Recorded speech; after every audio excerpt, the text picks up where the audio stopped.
How to play an evil character really well.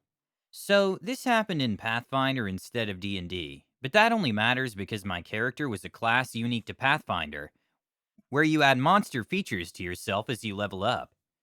Be me, Canton the human summoner synergist. Be not me, dwarf cleric goblin rogue arcanist human barbarian.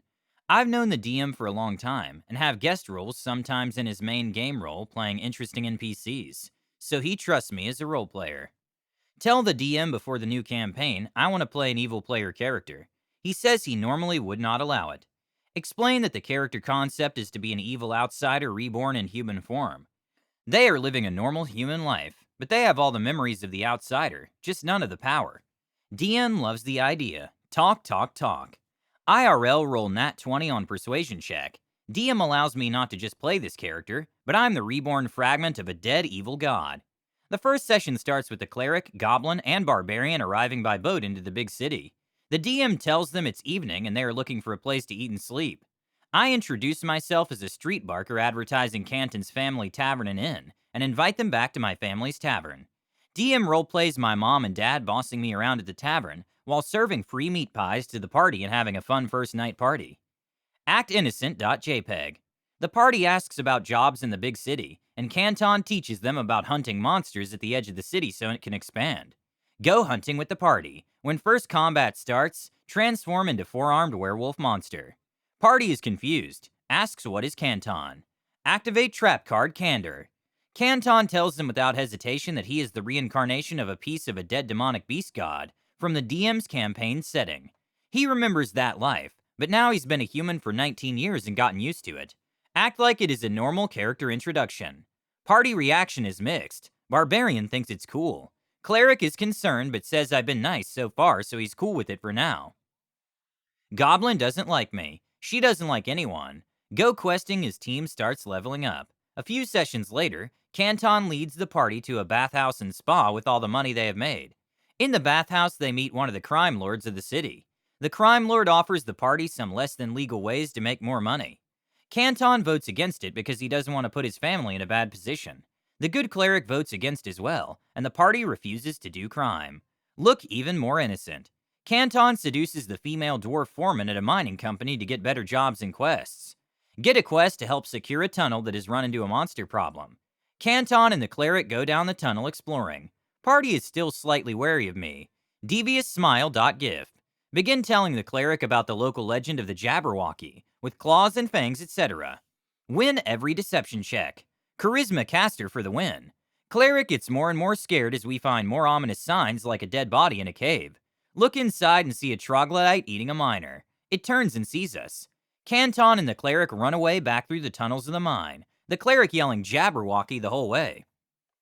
Report the Jabberwocky to the foreman.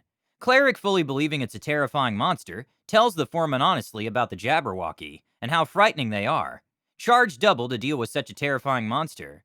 Troglodytes still seem too high level for the party right now, and running through the mines screaming has scared the dwarf miners who now refuse to work and are threatening to strike and riot. Canton offers to stop the workers' revolt and deal with the monster for triple pay. Persuasion check with female dwarf foreman works. Give speech to dwarf workers. What has happened to the proud people from under the mountains? It seems many of you have forgotten the toughness of the dwarves. The dangers underground are dangers your ancestors conquered over and over again. Some of you sun-kissed surface dwellers have forgotten that. Turn the true dwarves against the surface dwarves who are cowards and unionists. Roll well on 2 out of 3 persuasion checks.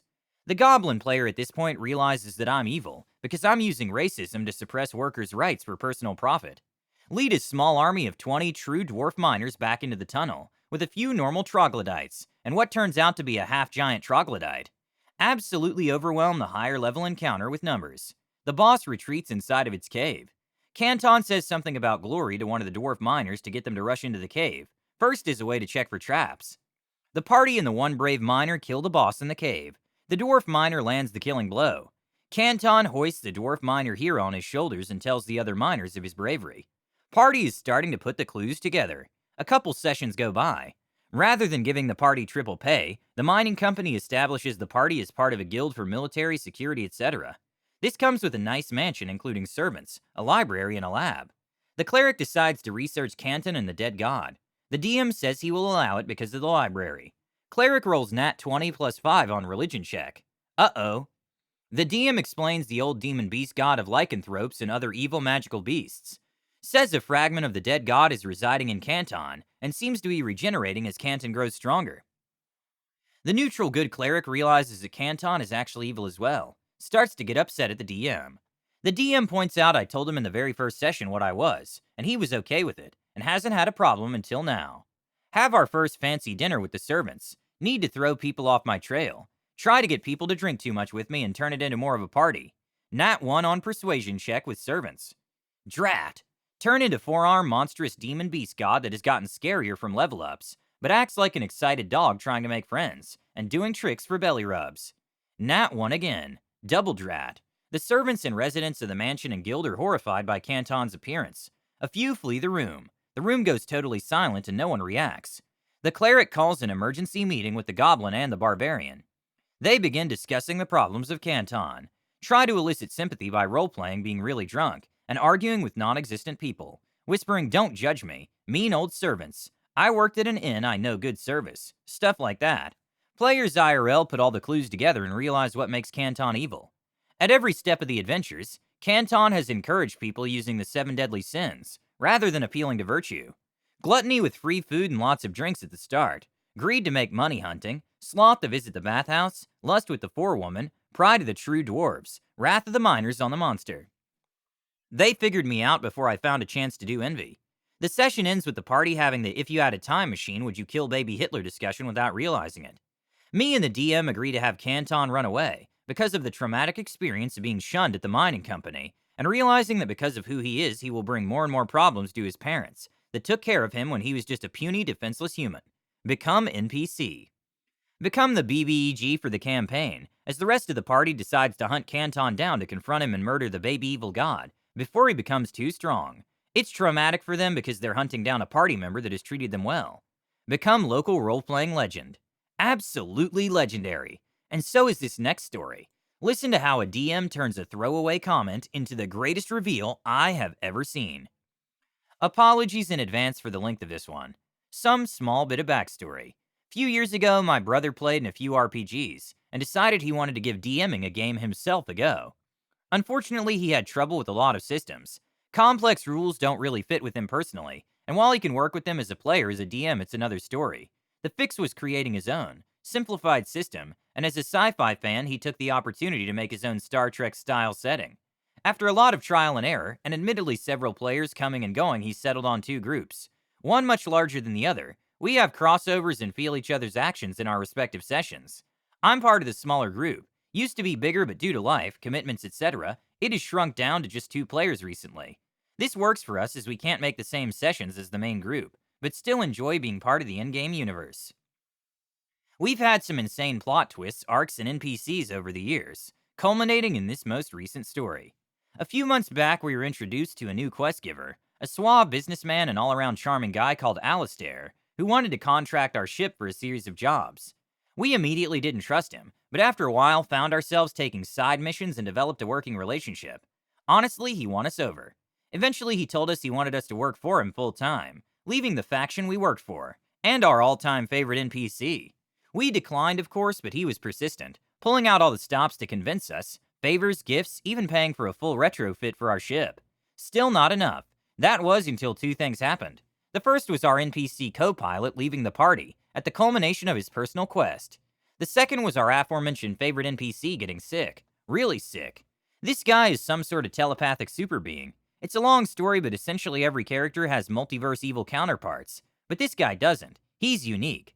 We did what we could to find the source of his illness, and imagine our shock when we discovered that it can be traced back to his multiverse counterpart. Noticing some similarities between the two, we begin to suspect Alistair and his counterpart. We finally agree to switch sides, secretly planning between us to use our insider knowledge to figure out what was going on. On our most recent mission, we're tasked to visit a high-security prison facility due to a tip-off that one of the prisoners was going to escape. Pretty much our entire rogue gallery is here, and we learn the place is still recovering from a visit from the other PC group. Something immediately seems off. Just hearing who we are working for sends shivers through our old enemies, and no amount of persuasion will get them to reveal why. The warden, of course, is adamant. The place is impenetrable and leads us to the prisoner. The guy is standard villainous fare, right down to his name, the Annihilator. He swears he has no plans for a breakout, etc., etc. Cue the breakout. Power fluctuates, things go wrong. We rush back to the cell, and he's dead along with his guard. We go searching for whoever did this to no avail. We inspect the corpse and find signs we've seen before. A strange goo-like substance that appears on this RPG's sci-fi undead. He attacks us, and of course, being RPG players, we decide to blow up half the corridor to put him down. Still doesn't work. Scanners are still reading an undead. We try to get our ship AI to specify, but he's been acting weird lately. Something we've chalked up to character development. We do everything we can to figure this out, checking CCTV and personnel files. Turns out there's an extra guard on the premises, not on the records. Alistair calls and we update him, tell him what happened and that we're fine. He decides to send backup. The backup is an assassin we've killed before, an assassin now reanimated for the second time. Red flags are obviously glaring, but he convinces us he is now on our side. We watch him carefully. We find the guard, also an undead, and the other PC kills him. Sensing his moment, the assassin tries to attack us and mysteriously drops dead. The warden thanks us, but his searches have revealed even more disturbing things. First, one of our worst villains has escaped, leaving a duplicate behind in his cell. Second, the Annihilator doesn't add up. He's been in the prison for a while, but he has no records of his transfer or capture. It's as if he simply appeared from nowhere. We decide to confront Alistair, but first we call our favorite NPC. He's not doing so well, and on a whim I decided to tell a lie. My plan being that if Alistair is somehow listening in, he will pick up on it. Alistair calls immediately, feeding us lines about his information being bad, not knowing our history within the assassin, etc., etc. Then when I bring up the topic I lied about, he simply says, "If you want to tell me something, you can always say it to my face." I panic and the other PC starts asking what is wrong. I scan the ship for bugs and they show none. What they do show is that the ship's AI has a virus.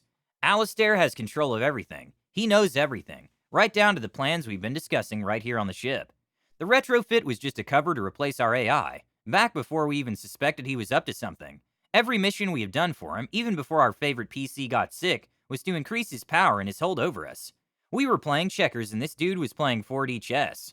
As we struggle to do damage control of the situation, a second ship arrives and our co-pilot, the guy who's been missing since all of this began, walks on board. We missed a call from him a while back and have been trying to contact him ever since. None of our calls have gotten through, and we couldn't understand why. Now we know. The session ended on this cliffhanger, but suffice it to say he's been trying to warn us the entire time, and our AI has kept us in the dark. There's a lot more to this than I can even fit in a post as long as this one, but months of planning, foreshadowing, and weaving of stories have gone into this one reveal. The best part? It turns out he did all this based on a single conversation I had completely forgotten about over 6 months ago. He remembered me talking about how much I loved a suave master planner who was always one step ahead. He wrote it down and he created Alistair Drake. 2 stories with masterful DMs encouraging epic role-playing. Tell us about your incredible DMs, or how you pulled off an amazing twist in the comments below. Don't forget to subscribe to our channel, All Things D&D. Stay tuned for more amazing Dungeons & Dragons content.